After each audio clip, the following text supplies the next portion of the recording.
90s கிட்ஸால மறக்க முடியாத 10 பொம்மை படங்களை தான் பார்க்க போறோம்.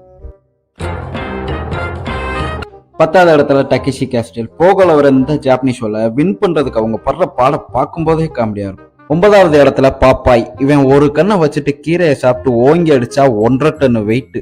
8வது இடத்துல கரேஜ் த கவர்லி டாக். தைரியன்னு பேர் வச்சுட்டு பயந்த சுவாபம்ல இந்த நாயை பார்த்தாலே பாவமா இருக்கும். 90ஸ்ல உள்ள பேய் பட எஃபெக்ட்ல இருக்க ஒரே கார்ட்டூன் இதான். 7வது இடத்துல போக்கிமான். ஆஷும் கியூட் குட்டன் பீகாச்சுவும் டோர்னமெண்ட் போய் வின் பண்ணி பேட்ச் வாங்குறதும் போக்கிமான்லாம் நெக்ஸ்ட் லெவலுக்கு எவால்வ் ஆகுறதே ஒரு சந்தோஷம் தான்.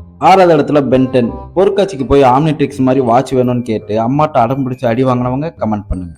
5வது இடத்துல டிராகன் பூஸ்டர். டிராகனே வெளியவான்னு சொல்லும் போது ஏதோ ஹீரோ என்ட்ரி மாதிரி பார்த்து வாயை பொழந்துட்டு இருக்கும். 4வது இடத்துல டிராகன் பஸ்ஸி. அப்போ இருந்த பெரிய ஆக்ஷனான கார்ட்டூன், அதுவும் ஃப்ரீஸான ஒரு வில்லன் அடிக்கிற பாடு இருக்கு. 3வது இடத்துல பவர் ரேஞ்சர்ஸ். ஜெட்டெக்ஸ்ல கலர் கலரா சொக்கா போட்டு அதிரடியா போற பக்காவான ஷோ. என்னோட ஃபேவரட் நீஞ்சா ஸ்டார்ம். 2வது இடத்துல சுட்டி டிவில வர ஜாக்கி சான். மந்திரக்கல் எடுக்கிறது, சப்புனி சுப்புனி மங்குனி, பீமா, தாத்தா, ஜூலினை எத்தனை தடவை பார்த்தாலும் சலிக்காத ஒரே ஷோ. முதல் இடத்துல எல்லாருக்கும் ஃபேவரட் டாம் அண்ட் ஜெரி. இதை பார்த்து பிடிக்காதவங்க இருக்கவே முடியாது. வீடியோ பிடிச்சிருந்தா லைக் பண்ணுங்க, ஷேர் பண்ணுங்க, சப்ஸ்கிரைப் பண்ணுங்க. பாய்.